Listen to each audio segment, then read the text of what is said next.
Media briefing of the police. First of all, I'd like to introduce the panelists on stage. In the middle, little towards the right, we have Mr. Zhe Chun Chung, Chief Superintendent of the Police Public Relations Branch. To his right, we have Mr. Mlok Chun, Senior Superintendent Operations of Hong Kong Island. To the right of Mr. we have Mr. Lee Kwai-Wah, Senior Superintendent of Organized Crime and the Tribe Bureau. To the right of Mr. Lee, we have Mr. Chen Chi-yong, Senior Superintendent with Information Systems Wing. Coming back to your right, that is to the left of Mr. Zhe, we have Mr. Kwang Wing-chung, Senior Superintendent of the Police Public Relations Branch, and to the far left, we have Mr. Fong Chi-kin, Superintendent Operations. Those on stage will first speak, and then there will be time for questions and answers. If you wish to ask questions, please raise your hands, and now colleague will pass you the microphone. You please ask no more than 3 questions. Without further ado, I'll now hand over the floor to Mr. Zhe. Good afternoon. In the past weekend, rioters have caused massive destructions all across the territory. They have taken justice into their own hands, and then they have totally disrupted northern Hong Kong. The violence is again gone unchecked. It is most worrying. On Sunday, for public safety and public order reasons, the police issued an notice of objection, but large number of protesters discarded that. Starting from the afternoon yesterday, they gathered around and marched along Admiralty, Wan Chai, Causeway Bay, and North Point. Many blocked roads, and they walked onto the roads along Hennessy Road, Queensway, and Devon Road Central. They caused traffic to come to standstill on the Hong Kong Island. There were also radical protesters who burned a national flag, and they seriously disrupted public order. And then there are radical protesters who had no regard to the law. They blocked many entrances of the MTR stations. They vandalized station facilities. They broke glasses. They damaged the barrier-free facilities and so on. They have started fires at the entrance of the Manchai station at Hennessy Road and Thompson Road, and they've seriously threatened the safety of the general public.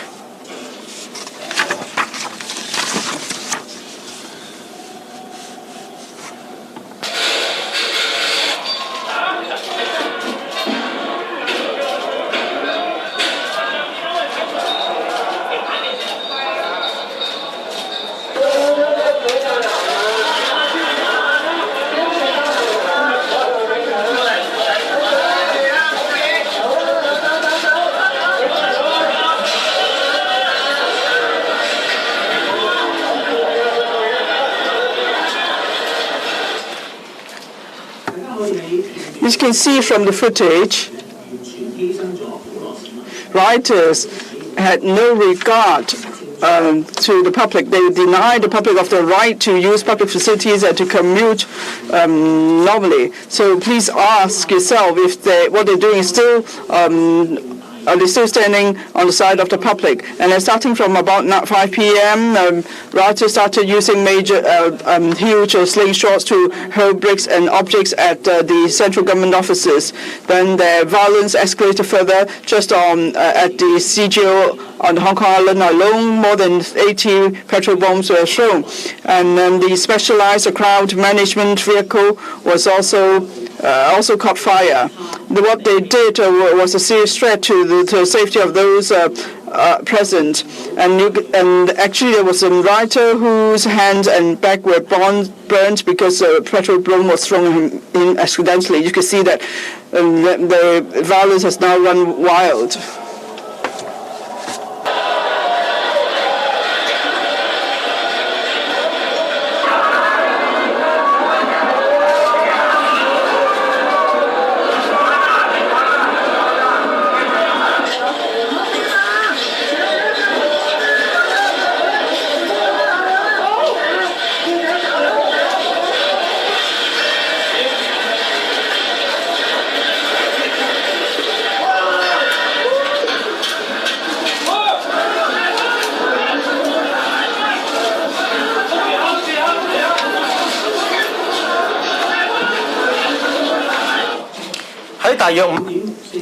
At around 5:45 p.m., there were about 20 rioters at Gloucester Road.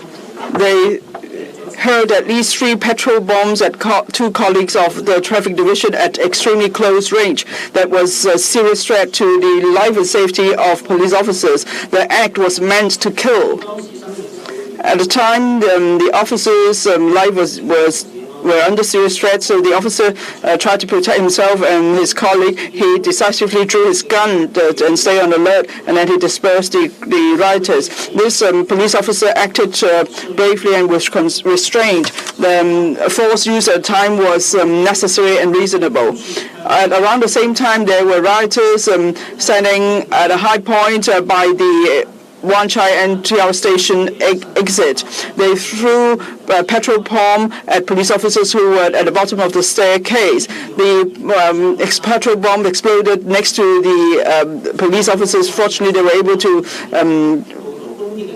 get away quick enough so that there was no serious injuries. But this act was chilling. And then we could also see from live broadcast that rioters started attacking general residents, the general public as well. There were rioters hurling petrol bomb onto the footbridge. When on the footbridge, there were just some reporters. So there was fire right next to them, and we strongly condemn such behavior. In the past weekend, we've seen many violent assault cases all around the territory.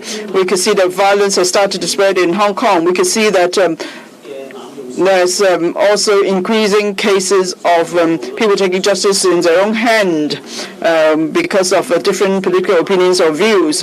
Now, they may be demanding this and that, their political views may be this and that, but these people only pay lip service to justice and ideal. In reality, they have no morals, they are shameless, and they just resort to violence without regard to anything. And then on Saturday at Amoy Garden, there were 2 citizens who started arguments with rioters, and then large number of rioters imprisoned them falsely and wouldn't let them leave. And although some tried to intervene, but the rioters continued to hit them and chasing them out to the outdoor. One man was pushed onto the ground. He was rounded up and beaten up, and someone kicked his head. Then he fainted, and then the rioters even stopped the paramedics from coming to his rescue. 人攻擊佢，包括用滑板同埋遮，亦都有人用加入嘅男人再次保護佢哋，但係一度被拉走，之後嗰個男人繼續被襲擊，之後倒地。到到星期日下。By Sunday afternoon, a man passed by the sport ground, and he went into an altercation with rioters at the scene, and he was pushed. He was cornered by dozens of rioters, and he was also surrounded and battered with weapons like long umbrellas. After the assault, the rioters dispersed, and such acts were utterly despicable.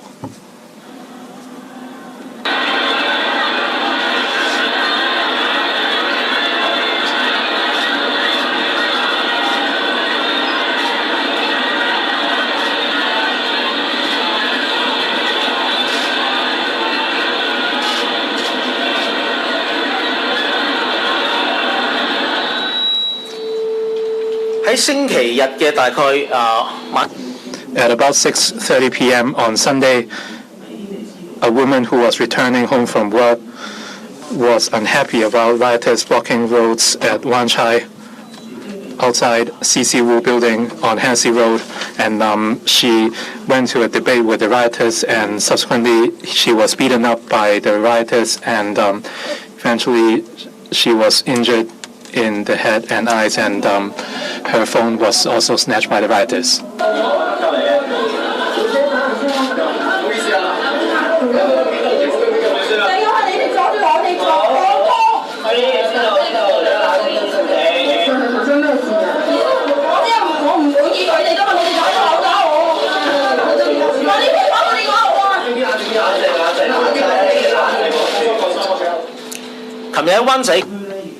At Wan Chai yesterday, A man who had different political views with the rioters at the scene was surrounded by dozens of rioters, and he was battered with umbrellas, and the man was hit and stabbed by long umbrellas, and he became unconscious. Subsequently, the acts that almost amount to torture did not stop, and he was continuously battered, and he was kicked in the head, and he was bleeding in the mouth and nose before the rioters dispersed. And such acts were on the verge of fanatic. 男人啊，係咁打，係咁打，你睇打到佢，哇！打到個豬頭咁啊！黐線㗎呢班人，黐線㗎，瞓地啦！哇！打到暈低咗啦，暈低咗啦，好似死咗咁啊！打到，哇！打完人散啦，打完人散啦，哇！黐線㗎，呢個人死咗啦已經。 死咗都鞭屍啦！暴徒呢啲私刑嘅行為咧冇停。The rioters' acts to take things into their own hands did not stop. By nighttime, rioters from Wan Chai gathered around Fortress Hill under police pursuit. They battered. They fought with. Another group of rioters with opposite views near Fortress Hill Station, and the scenes turned violent. And people held weapons such as photo booths, stools, and hard objects, and they fanatically attacked the rioters. The scenes were extremely chaotic. Subsequently, the police intervened to stop the matter from escalating, and the men with the photo booth stools have been arrested.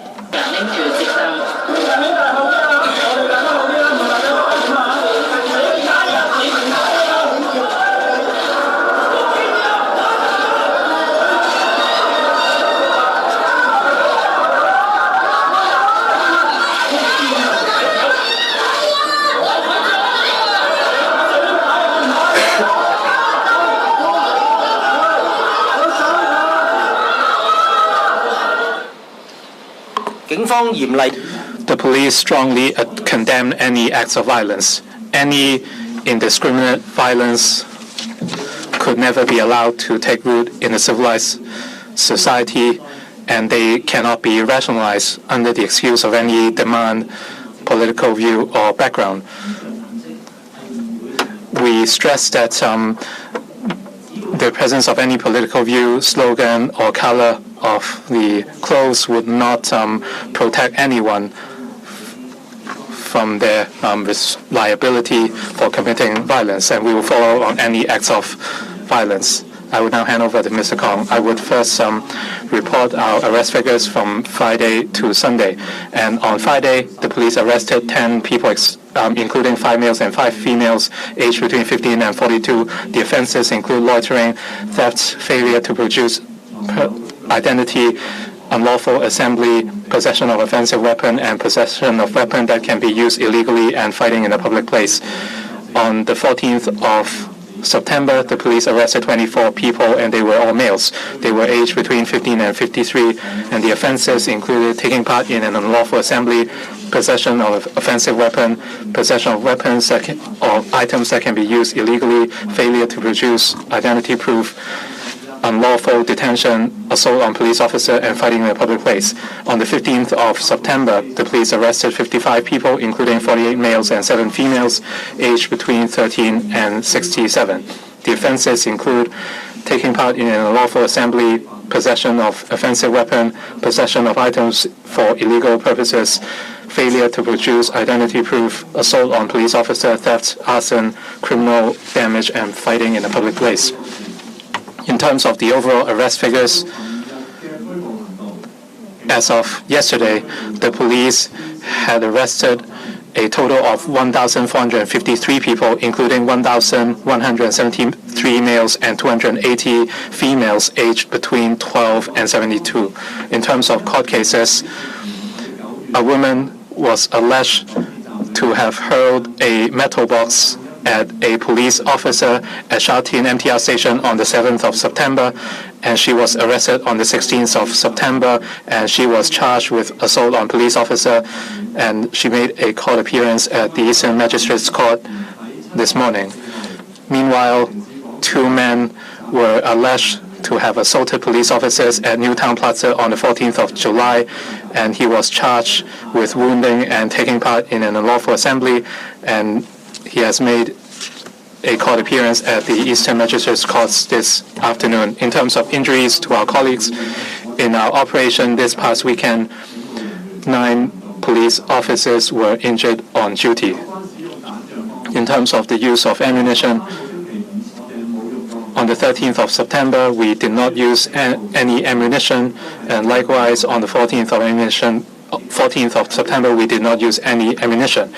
Yesterday, that is the 15th of September, we fired 32 CS rounds, 11 rubber baton rounds, and 12 rounds of 40 mm launcher. And now I'd like to make some clarifications. There were rumors that on Saturday at Amoy Shopping Plaza, the police were alleged to have placed a wallet in the pocket of a man. And at that time, inside the shopping mall, there were multiple instances of fighting. We arrived at the shopping mall at 3:24 p.m. and in the meantime, 60 people tried to flee the scene. At about 3:28 p.m. at the Amoy Shopping Plaza, a 25-year-old man was arrested for taking part in an unlawful assembly. After he was subdued, his hands were tied with plastic straps, and we announced his arrest. His wallet was removed so that we can check his identity card, and after that, the wallet was placed back into his pants. So we were not trying to plant any evidence on him. So the accusation was false. And there is a photo circulated online that allegedly on the afternoon of 14th of September, a man with tattoo appeared in the shopping center with a retractable baton, and he claimed to be an off-duty officer. This is another untrue accusation. First of all, the baton showed in the photo is not a baton used by the force, and secondly, we can confirm that the person in the photo was not a police officer.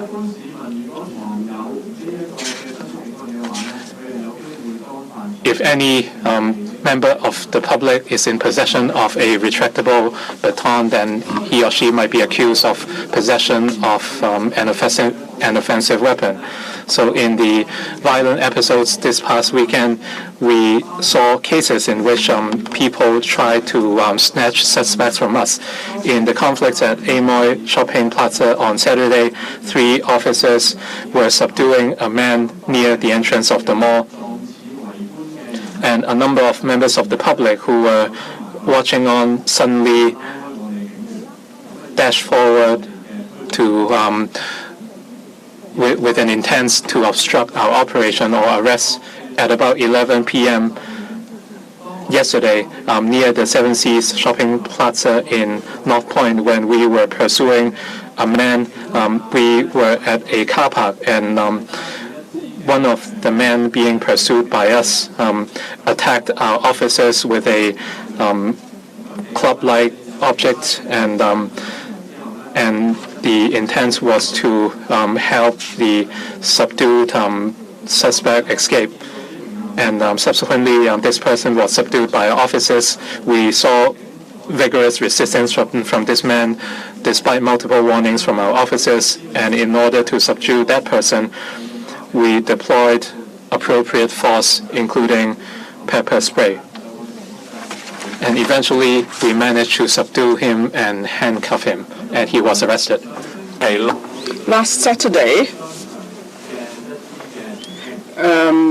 we went into the Amoy Garden shopping arcade, we'd like to make some clarifications. Now, on the 12th of September, we found online there was news that at 3 p.m. on the 14th of September, a group of people would go to the Amoy Garden shopping center to sing the national anthem. We found also that there were people believed to have opposing views. They also called upon people online to go to the Amoy shopping center at the same time for gathering. Now, after we received the information, colleagues from the Somauting police district already informed the persons in charge of the management company for the shopping arcade, and then we kept in close liaison with them. At around 2:45 p.m. on the 14th of September, there were two groups of people with different political views. They arrived at the shopping center and they assembled, and then they started arguments. There were about several hundred people. And then between 2 and 6 p.m., the police received over 150 reports that at the Amoy shopping center, people were fighting, people were injured, and there were people snatching things too. So we decided to send our officers to the shopping center for investigation and operation. Before we entered the shopping center, we informed the person in charge of the shopping center about our decision. I must stress here once again that in accordance with the Police Force Ordinance Section 50, that is kept 253, sections 3 to 4. Now, if the police officers believe a person we want to arrest are at a certain premises, we have a legal authority to go into the premises. And we knew at the time that at the Amoy shopping center, we saw from live broadcast or online footages, there were indeed people fighting inside. So people were breaking the law then. And then, of course, the police had the authority to go inside to enforce the law. It's as simple as that. Now I'll hand back to Mr. Tse. Now let me sum up. Violence has escalated to level that's almost out of control. The police condemns in the strongest possible terms any unlawful and violent acts. We have seen that there is massive road blockage, arsons, and vandalism of public facilities. This has now become commonplace, and then people hurling petrol bombs and attacking police officers. They try to snatch suspects, and they try to overpower others with numbers, and they also take justice in their own hands. So we are seeing that this is a common threat in Hong Kong now, and then violence is all over the territory. Usually at the scene is chaotic and dangerous. When police officers want to get to the scene, they also encounter many difficulties, and there are people getting around as bystanders. At the same time, there are violent individuals. So it's hard. Then these people mingle together. Some play reporters or paramedics or other roles. They try to confuse us. So when we arrive, we may not be able to tell what exactly happened. But we'll try our very best to intervene into each and every case to prevent situation from escalating. We want to protect the safety of the public, and we will follow up on all unlawful activities, certainly. And we could guarantee that under all circumstances, the police will follow on all unlawful activities and take those responsible to justice. Now, we're told that people are scared to express their views when they are walking around because they're afraid that they will be beaten up. Is that the kind of freedom we are going after? Is that the Hong Kong we are familiar with? I must stress again, any demands or slogans would not rationalize or glorify their act of vandalism and abusing others. Now, it seems that the right is no bottom line in perpetrating violence, and then they will sacrifice the stability and prosperity of Hong Kong. Everyone in Hong Kong, including you, will be sacrificed as a result. So we will continue to do our best to bring Hong Kong back to the right path. Radical protester wreaked havoc across the city. The ugly scene of mobs randomly beating up citizens on the street left a scar in everyone's heart. People holding different views got into street fights across the city, throwing punches and hitting each other with offensive weapons. Apart from extensive road blockage, hurling of petrol bombs, starting of fires, and mass destruction of government properties, many protesters took justice in their own hands and harshly assault people who are not on their side. We express the strongest condemnation against such reckless and ruthless violence. Yesterday, what began as an unauthorized assembly in Central quickly descended to battles and brawls extending to different districts on Hong Kong Island. Riotous brutality has left many public facilities, infrastructure, mainly MTR stations, in ruins. They set ablaze barricades and trash, starting fires in Wan Chai and Causeway Bay. The fire raged on for a long time as rioters kept adding fuel to it. Clouds of black fumes were thrown into the air and surrounded the neighborhoods. This placed the residents in the vicinity in great danger. In one incident, a mob even burned a national flag.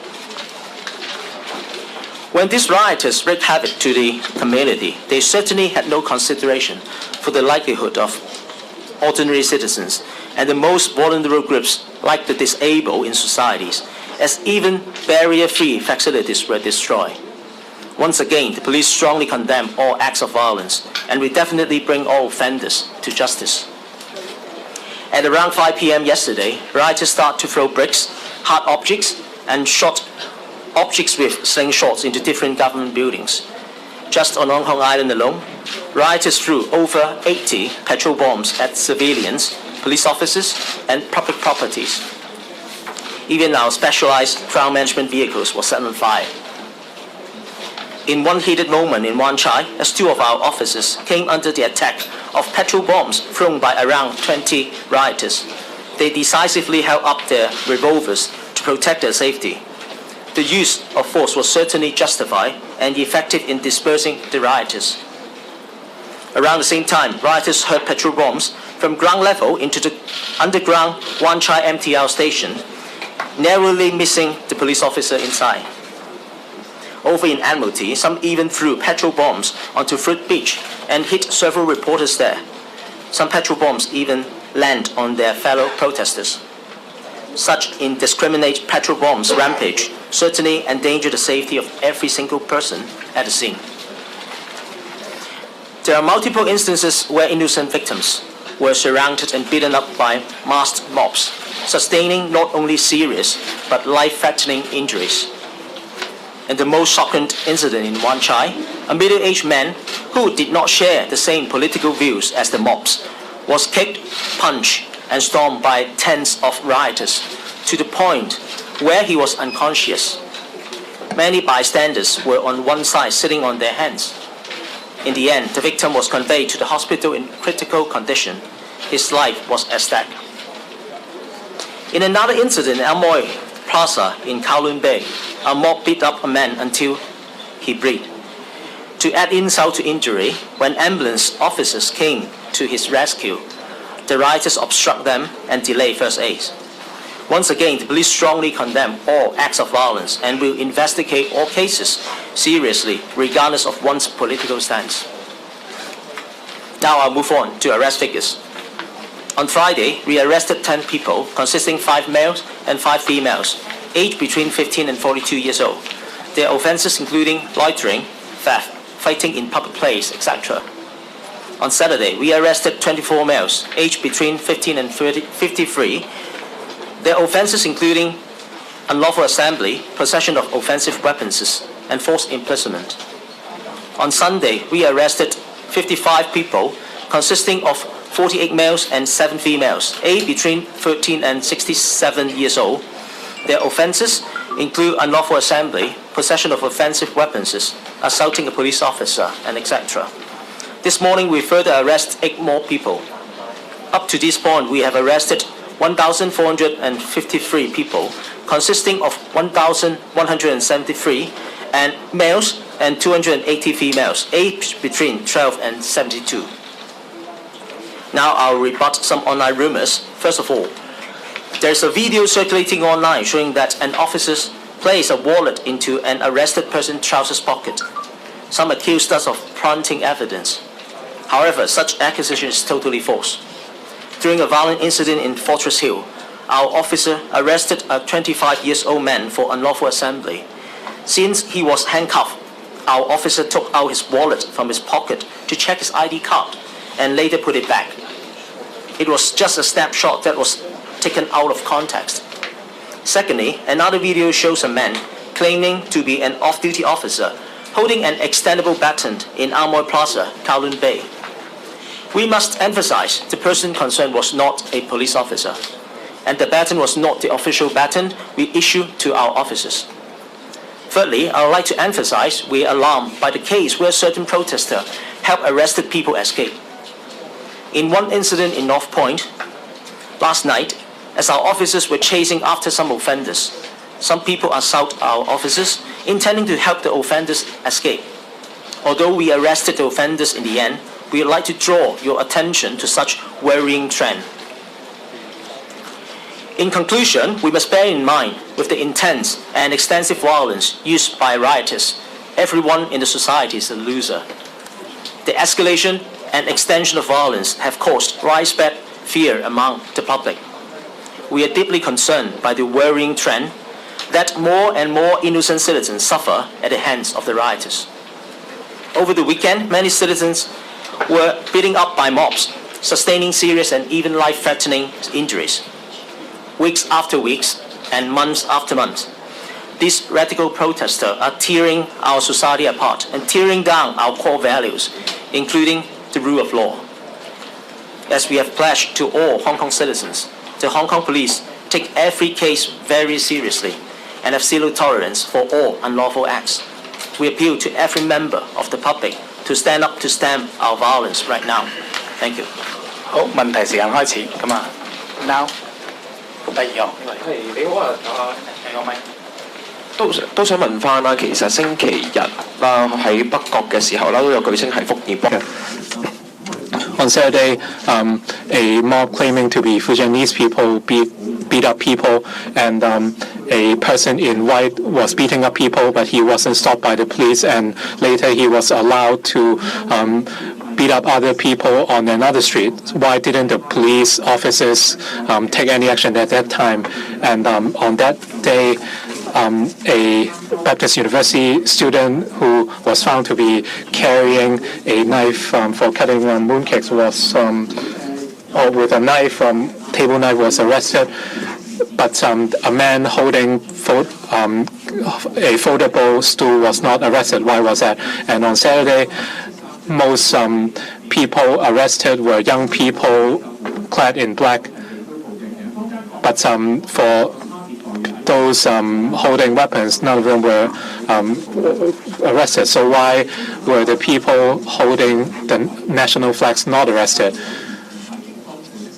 You mentioned that a person was holding a baton that is not the official baton used by the police, and at the Lok Wah bus terminus, two self-claimed off-duty officers were asked to produce their warrants, but the request was rejected. So those two men really police officers? If off-duty officers are to carry batons, would it create confusion? And at Amoy Plaza and North Point, some people were dining outside, and yet they were arrested. Would you only arrest some people dressed in black and young people? So you asked a number of questions. We will answer the first three. For the rest, other reporters might follow up if they wish. Over the past weekend at North Point, you talked about discriminate or different treatments at different people. I think such claim was not true. In fact, over the past 3 months,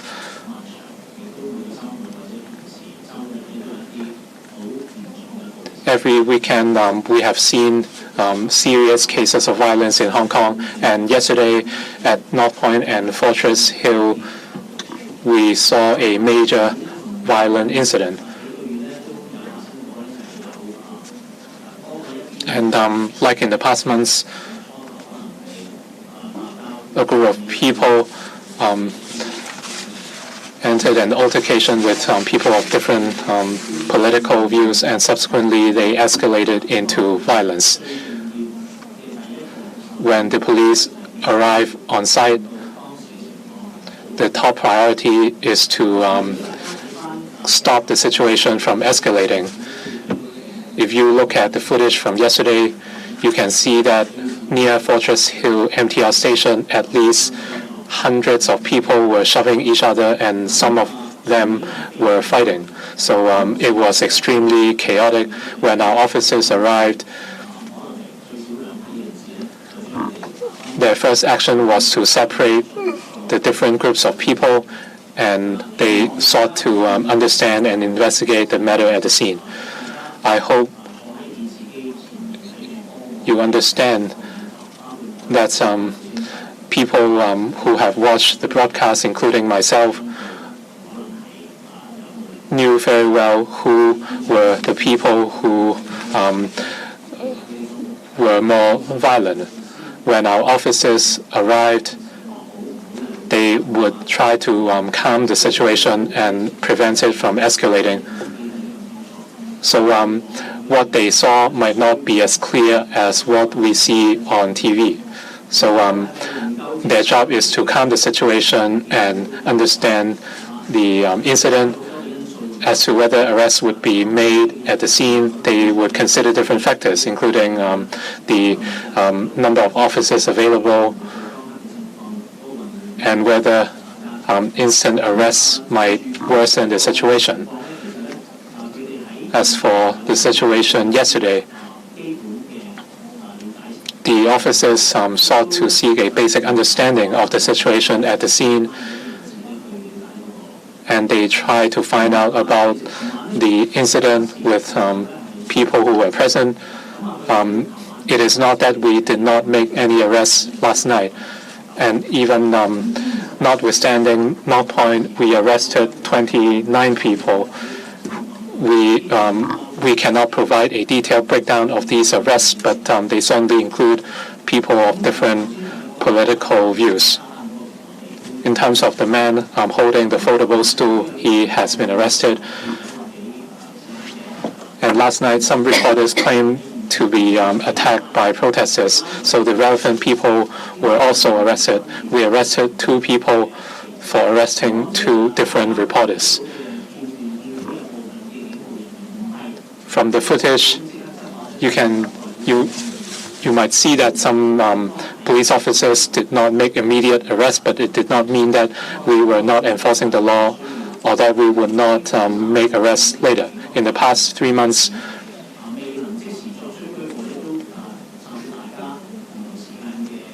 the police have faced questions over the failure to make immediate arrests. I reassure everyone that we would deal with every violent incident in a serious manner. And in past episodes of violence, the police have followed up and conducted investigations, and some cases have made court appearances. So I would like to rebuke some of these claims. As for the situation at Amoy Shopping Plaza, I would hand over to Mr. Kong. Like I explained on Saturday at Amoy Shopping Plaza, more than 800 people were present, and from various news footage, you can see that they consist of people of different political views. They had disputes at different locations of the mall, and there were fights. And in the afternoon, we received more than 150 phone calls for help. We deployed officers at the scene, and like Mr. Chair said, very often when we deal with incidents involving many people, very often our top priority is to contain the situation and prevent it from escalating. And if we are to make arrests, we must have enough officers. If we are to make one arrest, we might need 2 or 3 officers or even more. So we have to look at our manpower situation. So our first priority would be to contain the situation, and based on the actual circumstances and our manpower, we might make arrests. So that is part of our on-site evaluation. You asked why some people were arrested but not others. Like we have explained before, we would target people involved in illegal acts or incidents. This has nothing to do with the color of the shirts they are wearing or who they were. The East Kowloon Crime Investigation Unit already started investigation. We will collect further evidence by checking CCTV footage nearby. If anyone witnessed the situation at the site or is able to provide any information, please get in touch with us. By submitting information, we can further follow up. Even if we do not, if we did not make immediate arrests, it does not mean we will not do so later. On the baton, I hand over to Mr. Fong. Thank you. Now, on the use of baton by off-duty officers, I know you would like to know about the arrangement. Now, these are plainclothes officers. In the case you mentioned, but they're not actually off-duty officers. We explained in previous press conferences that in the light of rising number of violence cases in Hong Kong in recent months, so even for off-duty officers, there is a much larger chance of them carrying out police duties. That's why we issued extendable patents to off-duty officers. And we must stress once again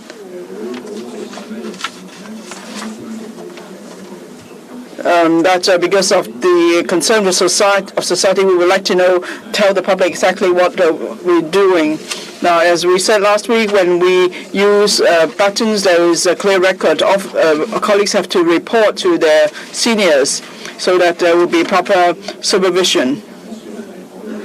It's hoped that with repeated explanations, we could allay the concerns of the public about the issuing of extendable batons to off-duty officers.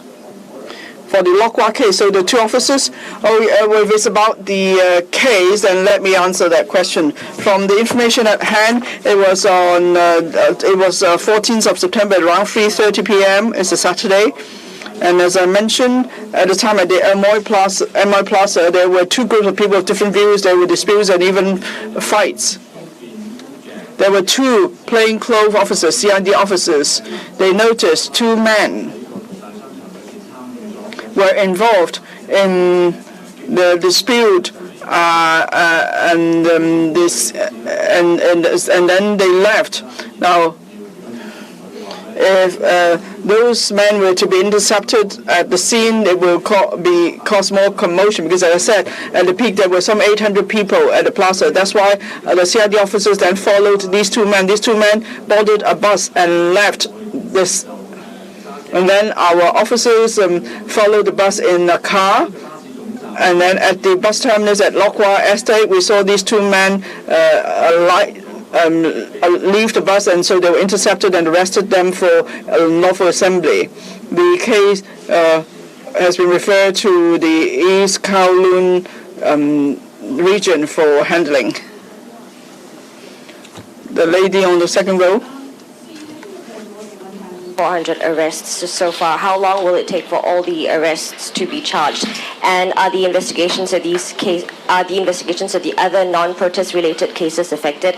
And also, you spoke about the rumors online, and we've seen that there are many videos which show violence by protesters, but also of police officers.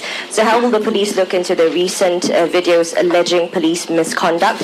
And also, what sort of internal review will be conducted? Thank you. I'll try to answer your question one by one. For the first one, you're talking about the arrest. We have arrested more than 1,400 people since June this year. And I must reiterate that we are law enforcement agencies, and we make arrests and prosecute a case. We will only look at the sufficiency of evidence, and if necessary, we will seek advice from the Department of Justice. And I must emphasize the police are always impartial in our investigations, and a person's background or his political stance is never our consideration when we decide when to charge a person to the court. As for the investigation of non-protest cases, I must admit that the heavy workload of our protest-related criminal investigations has put some pressure on our officers, on our already very heavy workload. And now our officers are working very long hours and spending additional efforts to accomplish the goal, i.e. to investigate the non-protest criminal investigations. Having said that, we remain very professional and serious about every investigations in our daily policing work. The second question is about the online videos. Basically, there are a lot of videos circulating online, but most of the videos or photos are basically a snapshot of a sequence of incidents happened. And it can be taken out of context, and we cannot rely on one or two single videos to start conducting internal investigations. You're talking about internal investigation or internal reviews, and basically our supervisors can initiate reviews proactively, or we may launch reviews or investigation upon receipt of any complaint against police from the public. We have a very well-established two-tier complaint against a police mechanism called the CAPO, Campaign Against a Police Office. And internally, our police, the CAPO office will handle all the complaints lodged by the public. And externally, we have to submit the investigation result to the IPCC, which is called the Independent Police Complaint Council. They will observe, monitor, and review all the complaint investigations before they endorse the investigation by police.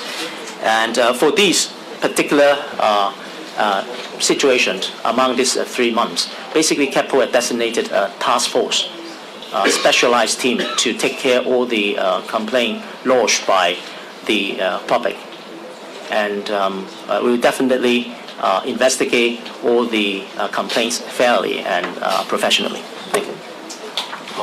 Ming Po. Ming Pao. Yes, I'm from Ming Pao.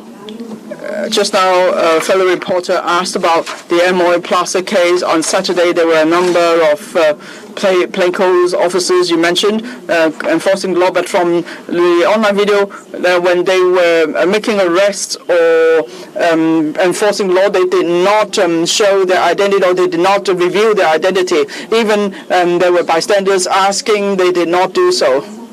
Now, that's how they enforced the law, and they did not produce any proof of identity. Was that against the general force order, the police force order?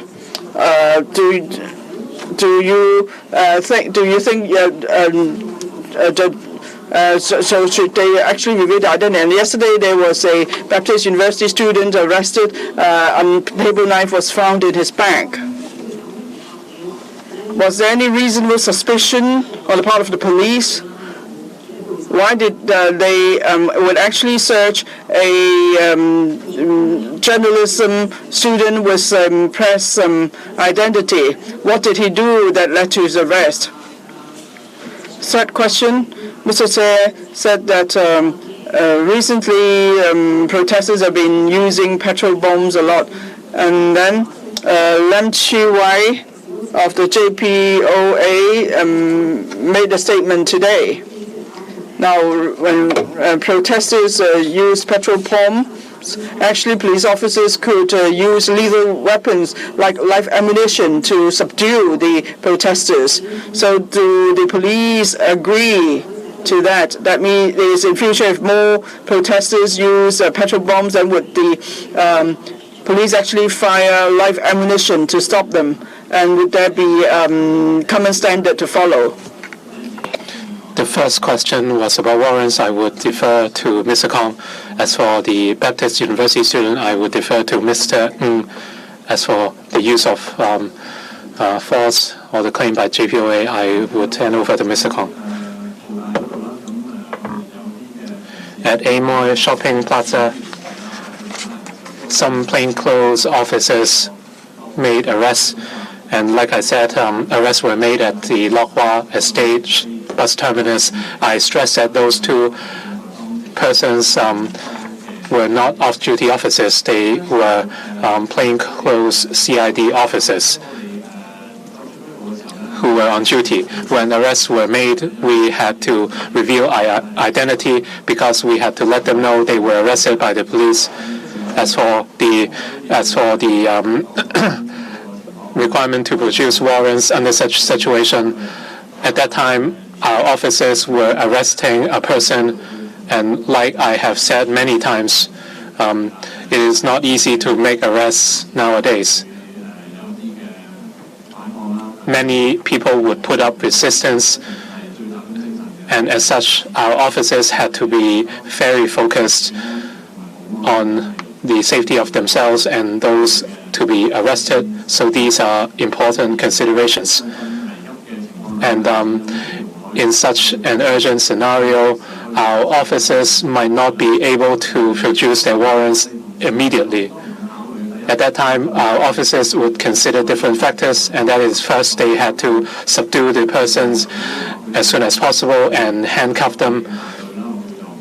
And the persons arrested were away from, well, the officers were away from the main group, so they had to ask for reinforcement to bring the arrestees away, and they had to consider whether there were people watching, which would be a risk factor, and there would also be people on site asking for a warrant. So in such a split second, our officers had to do many different things. So in terms of the priorities, our officers had to make a decision. And according to the police general orders, where circumstances permit, our officers would produce their warrants. We asked these two officers, one of them produced his warrant very quickly. Having said that, such acts might still be wide of public expectation, and the purpose was to show the people that the police was taking action. But if people ask the name or ID of that officer, well, like I said, our officers had to consider different factors, such as whether there were people watching or if there were other risk factors, and they might need to demand reinforcements at the scene as well. So according to the officers, a warrant was produced, and the act served to show the public that he was a police officer. I would defer to Ms. Ng for the second question. As for the Baptist University student who was arrested, I want to stress that at Eastern District, including North Point and Fortress Hill, we arrested 29 people in total. including 24 males and 5 females. I think that student was among the arrestees. As for details of the cases, I do not have the full details, but I can say that when the arrest was made, I think it was for possession of an offensive weapon. The officers had to consider the circumstances at the time and whether there were enough circumstantial evidence justifying the arrest, and I believe in the professional judgment of our officers, and the case would not end with the arrest. We had to investigate the cases. If our investigation unit feels that there is not enough evidence to pursue a prosecution, then the student would be arrested. Otherwise, the student might be taken to court, and he would only be convicted if the case is proved beyond reasonable doubt. I would defer to Mr. Fong for the third question. As for the use of force,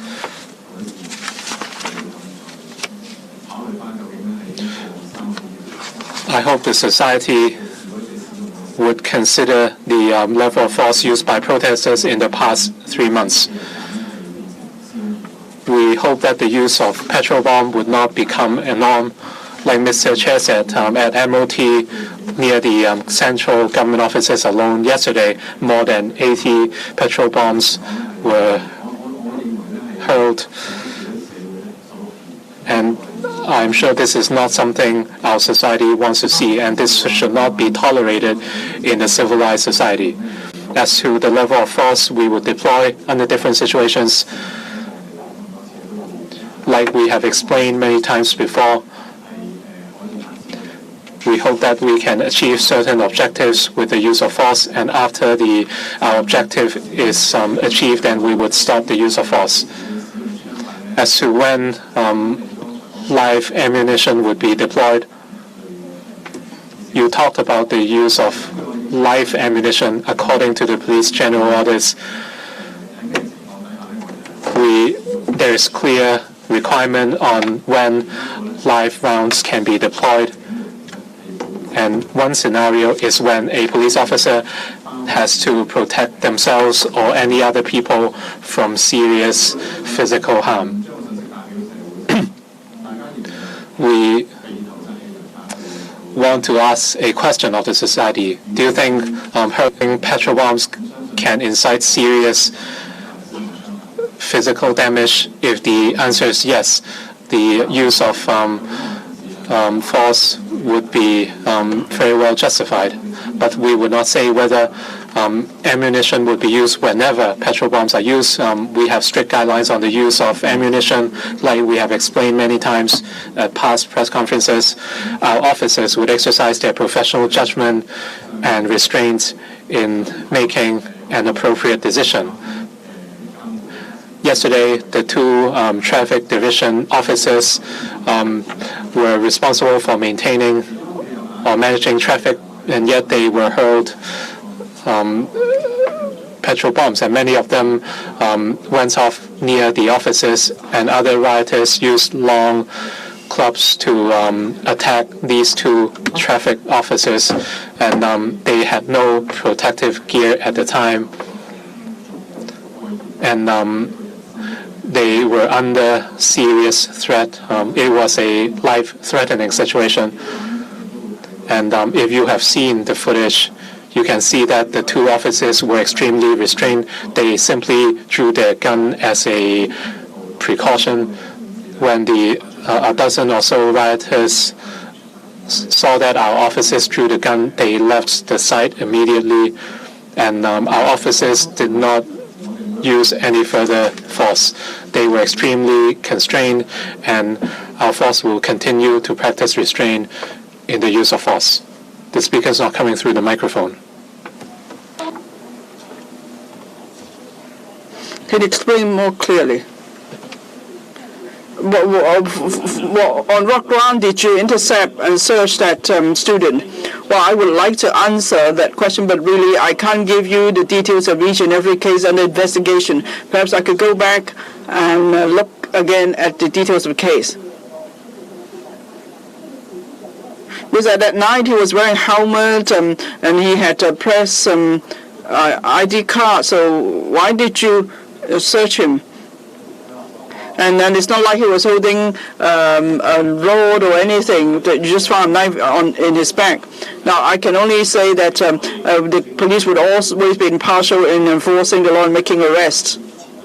Now, there were 29 people arrested. They had different political views, and we're not siding with anybody. And we have no regard to a person's identity. And we will not use identity as an excuse and arrest someone. It must be because the police officer has made the professional judgment on site, and he must have believed there was sufficient evidence before he made the arrest. Now, we didn't just arrest the Baptist University student. Mr. mentioned that we arrested 29 people. Now, we couldn't give you the more details about the 29, but I can tell you for sure that there were people of different political views. And that you mentioned people holding weapons. Well, at scene, and this morning we made more arrests after investigation. So I just want to say that this was not the only person arrested. Well, was his youth one of the reasonable grounds? Please ask your question. Raise your hand before you ask the question, because now it was the main post turn. Now we have a commercial radio.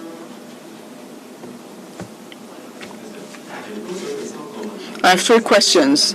First one, for the 2 colleagues of yours at Lok Wah, you said they were plainclothes officers, and they did produce briefly their warrant card. Now, but from many of the live broadcast video, we couldn't see him producing the warrant. And now, when the person was already subdued and the people were questioning their identity, could they not have just shown their identity? Because there was this other person near Amoy Plaza. He was wielding a baton, but he claimed himself to be a police officer, but he's not. So if that's the case, how can the public tell whether a person is really a police officer, whether he's an off-duty officer, he's a plainclothes officer, or he's actually the paramilitary from the mainland? So do we have to live in fear because we can't tell? Now, just now, there's a question about this Baptist University student who studies journalism. His media group is actually registered with the government. He's not just any student. He's the same as us as reporters. So what criteria did you use to form your judgment, apart from your professional judgment? Now, there was someone wearing a reflective vest. He's using a big camera. He's wearing a helmet. And then you found a table knife in his bag, and you arrested him. How come there were other people holding choppers? How come you didn't arrest them? And then you took away one of those of the Fujian gang. And actually, when he was arrested, he could use a police shield to cover his face when he boarded a police van. Is it the case that you would let people use police gear, especially someone who's been arrested? Would you let these people hold any police gear just to cover up their faces? If that's the case, how come when you arrested writers, you had to pull off their mask and reveal their identity in those other cases? Another question is that in your opening address, you said that these were people, you call them individuals holding stools and sledgehammers. But then in other cases, you describe people as rioters. So when you present the identities of different people, how do you tell whether they are rioters or just individuals? I'll let Mr. Kong take the first question. The second question, I'll ask Mr. to answer the question. Now, from your question, you were saying that we did not arrest other people holding weapons. I don't know where you got the information. I would like to clarify again. For some who were holding weapons, they were arrested. So I must keep repeating this point because you may forget and you may ask the question again. So Mr. will take the second question, and I'll take the third question. Thank you. First question first. I'm not going to waste your time because we've explained that in detail before. There were two plainclothes CID officers. They had certain considerations when they made the arrest, so I won't repeat those points because I've mentioned them already. Now, for people at the scene, whether a person is a real police officer or not, well, we just have to wait and see. Now, when plainclothes officers arrested someone, of course, they will call a police car to come and take away the arrestee, so you can't fake that. Now, police officers are really busy. If there were 100 people asking whether they are police officers, well, they may not be able to answer each and every person. And also, as I mentioned, when we handled arrested persons, there were many considerations, many factors to consider. Maybe some people try to talk to them and distract them, and then something else might happen. We can't rule out this possibility. That's why the best way is just to wait, and the police car will come, and then you can tell that person is a real police officer. I have nothing further to add.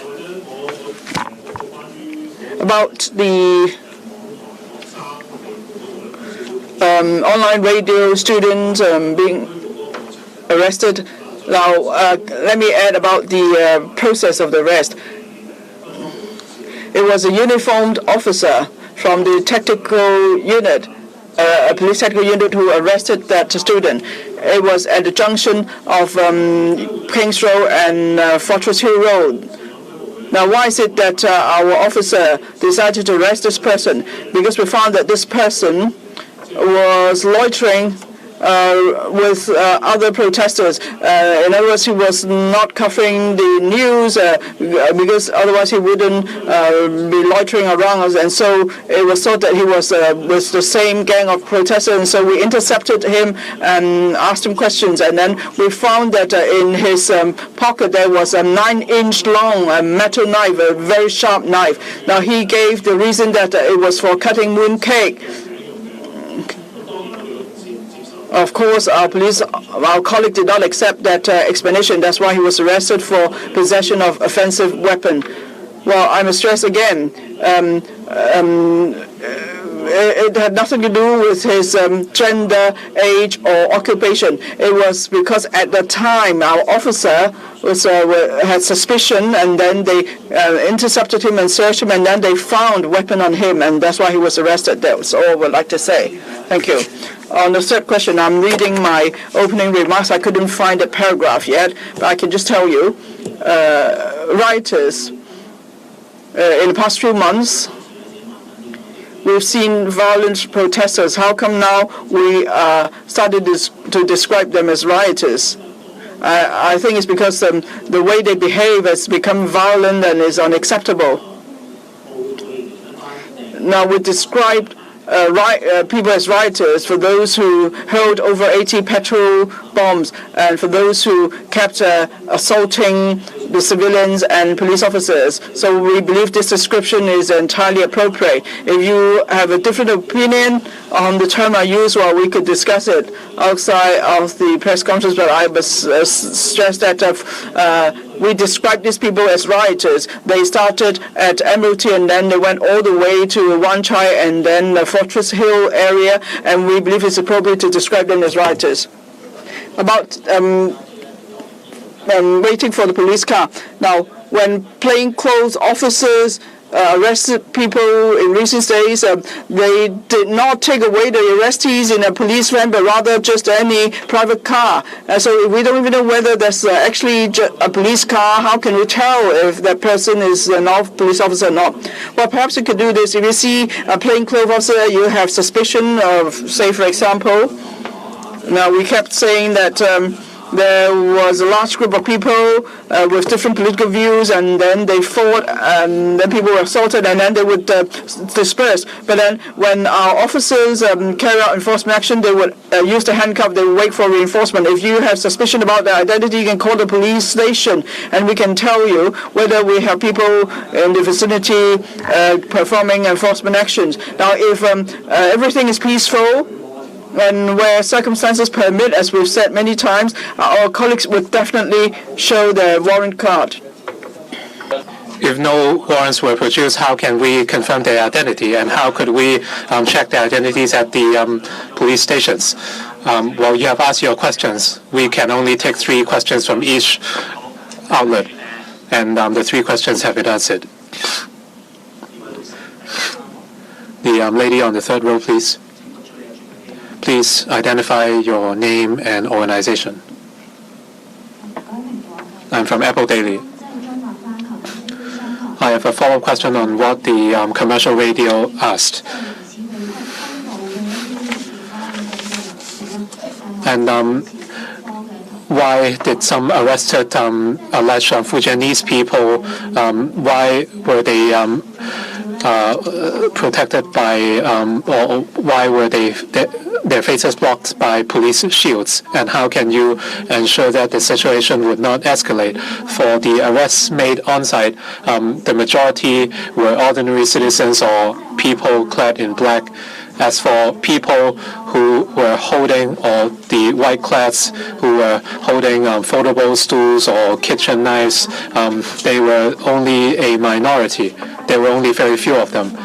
At the scene last night, we saw that some citizens accused some Fujianese gangs or middle-aged men for beating up people, but the police would not enforce the law. Whereas for ordinary citizens, they were intercepted by you. Can you explain the difference in treatment? How can you convince the public that you are impartial in enforcing the law instead of applying discriminate or different treatment? The police have described protesters as rioters, and Mr. Chair said such label was appropriate. For people singing the national anthem at Amoy Shopping Plaza, and subsequently there were fights. So again, there were fights. Would you describe these people as?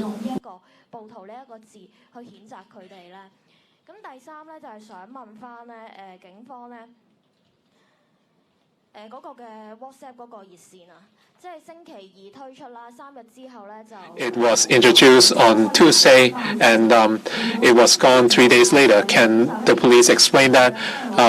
You said you would not accept anonymous complaints, and subsequently you introduced an anonymous WhatsApp hotline. Can the police explain why the hotline suddenly disappeared, and how are you going to deal with the information already received? I would defer to Mr. Ng on the question of shields in North Point, and then Mr. Ng and I would then take the last question. We would like to offer more detail on the situation. We were never biased at that time, and our police officers were conducting a crackdown at Mingyun Western Street, and 2 people were holding weapons near a unit, and we conducted investigation and took 9 people away, including 7 people who were taken to police station for further investigation, and they requested that their faces be covered. At that time, we found such requests reasonable, and there was no problem about that. If we were biased, then we would not be making such investigation or arrests. We would not bring these people back to the police station for investigation. And from my recollection, there were cases in which protesters who were taken away from the scene were still masked. I'd like to talk about the arrest figures in North Point. Mr. Ng talked about the actual operation, and I'd like to offer some figures. Yesterday in North Point, while I would not talk about the ethnicity of the people, there were 7 locals. So you can see that locals were also arrested yesterday. The arrests while more arrests could be made later. Of the 29 people, they were accused of unlawful assembly, possession of offensive weapon, assault on police officer, etc. As for the WhatsApp hotline, on the 10th of September, we issued a statement. We introduced 10 anti-violence hotlines, and the idea was to collect intelligence from the public through WhatsApp, including photos, audio recordings, videos, etc., in order to help investigate crime. After the hotlines were introduced, the police received a lot of intelligence from the public, and we also received different views about the hotline, including statements by relevant social media that the relevant accounts would be deleted. And this is in line with their policy in dealing with a massive amount of information, and as such, we suspended the service. We will continue to collect information through other channels. As for the intelligence we have gathered since the hotlines were introduced, how are we going to deal with them? The information we received show that many members of the public want to play a part in curbing the violence. Unfortunately, the WhatsApp hotlines were suspended, and we are unable to retrieve some of the information. As for the rest of the information, if they have to do with criminal investigation, then they would be dealt with under our current policy. As for other information, for example, messages to support the Hong Kong police, they would be dealt with appropriately as well. As for the issue of anonymous complaints, I would defer to Mr. Kong.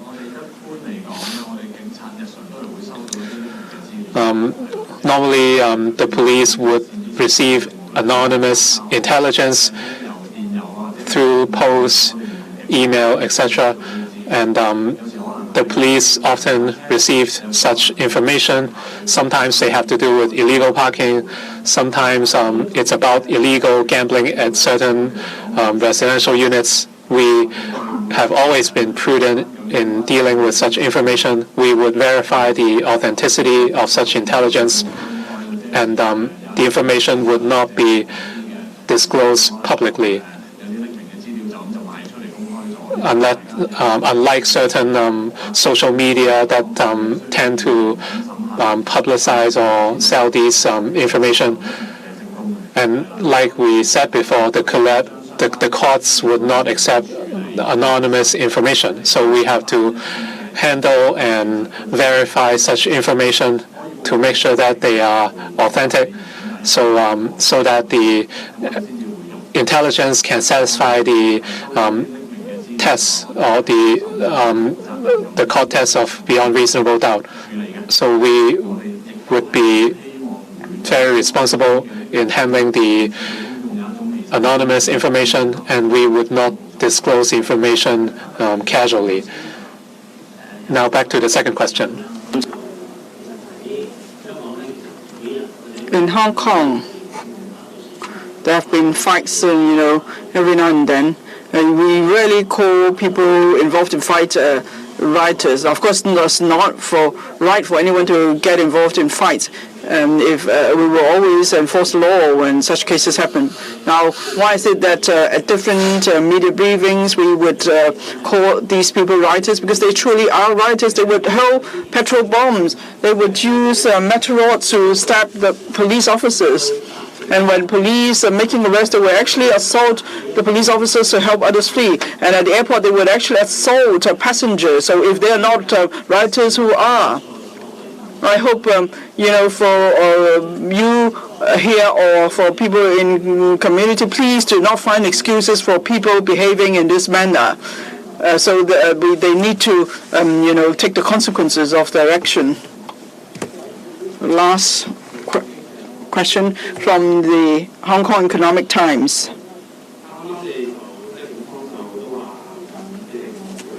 Just now, the police said you do not have double standards in enforcing the law, but then there are criticisms that the police have been doing so.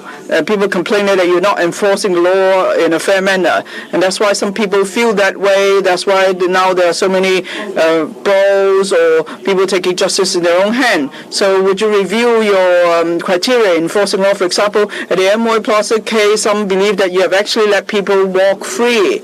So would you review how you enforce law? And then this morning, the Global Times published a commentary saying that with the support of the Central People's Government, we could rely on these people who love the country and who love Hong Kong to help contain the situation. Yesterday there was the Fujian gang, and they were able to work together with the police in pushing their cordon line. Actually, some were let off after being involved in a fight. So are you going to rely on these patriotic members of the public to enforce the law? Third question. Now, the Baptist University student was arrested. Mr. Ted Hui was also arrested, and then and you issued an internal guidelines on deliberate obstruction of police duties. So are you already enforcing the guideline? So anyone, doesn't matter if he's a reporter or social worker or a politician, as long as the police believe that he's obstructing the police, he could be arrested. Is that the case? And would you also make public this guideline, say to the media, so we know about the guideline, and then we won't, be caught inadvertently? I'll take the second question on the guideline. I also invite Ms. Lee to answer that. You mentioned the people who love the country in Hong Kong. Would we rely on these people to do what? How do you say it again? That is to rely on people who love the country in Hong Kong to enforce law. My answer is a definite no.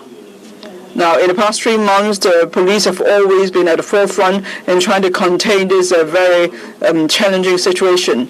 In the past 3 months, in all the turmoils, the police were the only law enforcement agency on the street to deal with the situation. Every time we did our very best to calm the turmoil, and so that's why often the next morning it's like nothing happened and people just go to work as usual. So the police is the law enforcement agency to deal with these cases. As for criminal investigation, this is part of the duties of the police. It's always been, and so far we've arrested over 1,400 people. That's why I cannot agree with what you have said. You mentioned double standards in law enforcement. Well, I think it depends on how you interpret it, because today you kept asking questions that we did not arrest certain people, as if to say we didn't actually enforce the law. But I must stress again, last night at North Point or at Amoy Plaza, we did make immediate arrests. Now, when in cases when we couldn't make immediate arrests, there were many considerations. Primarily it's because those were not straightforward criminal offenses, but rather those were violent cases involving a large number of people. Now, when police arrive at the scene, their top priority is to ensure the personal safety of those in the major event. And in the process, we have made some arrests, and you will tell from previous cases we will continue to carry out investigation. And then for people arrested, we don't favor any particular parties in not arresting certain people. So that's why you can see in our investigation there is no double standard. So I must clarify this again, because it seems that most of the questions are about the double standards of law enforcement. Now I will invite Mr. Lee to answer the other questions. If I may add one more point, the people who are patriotic, now they were joined the police in taking action. I can tell you definitely it did not happen, and it will never happen. Now, I know you want to ask about the North Point case, but actually yesterday there were many incidents. Now, Mr. Chair mentioned some violent incidents, and I would also like to tell you that a metal rod like this is a small metal rod. I think it was at the Hennessy Road. I think it was near Tin Lock lane. At the evening after we ended the operation, we were carrying out searches and we found there were these rods, put on the road. I think it was to stop the police cars or police officers from moving forward, or even perhaps it was to stop our water cannon vehicle to move forward. But imagine if someone was driving a car past this and then hit this road, there could be a serious traffic accident. And there's another case. When we were charging forward with our cordon line, we found there were violent protesters tying metal wires across the road. They wanted to harm police officers seriously. So, yes, I know you want to ask some questions, but then some things may not be as straightforward as you have seen it. Many were happening yesterday. A lot was happening yesterday, and so we had to deal with them. Now, the question came about because a legislative councillor was arrested. Well, the case is under investigation. Therefore, I cannot tell you more about the details of the case. But perhaps I could share with you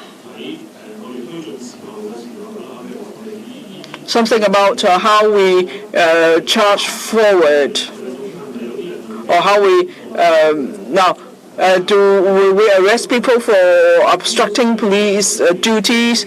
Now, first of all, we have to see why the police, how the police enforce law. Now, under the Police Force Ordinance, Section 10, there are 10 tasks we must carry out, otherwise we're not doing our job. Most common is to protect lives and properties, and secondly, to control assembly and demonstrations, and thirdly, to deliver arrestees to a certain place. So we have to do all this, and as we do so, we have to use certain of the powers we have. For example, we have a cordon line. We want people to keep away from that, or when we move forward, we want people not to obstruct us. This is something we must do, and all along with there's been good coordination.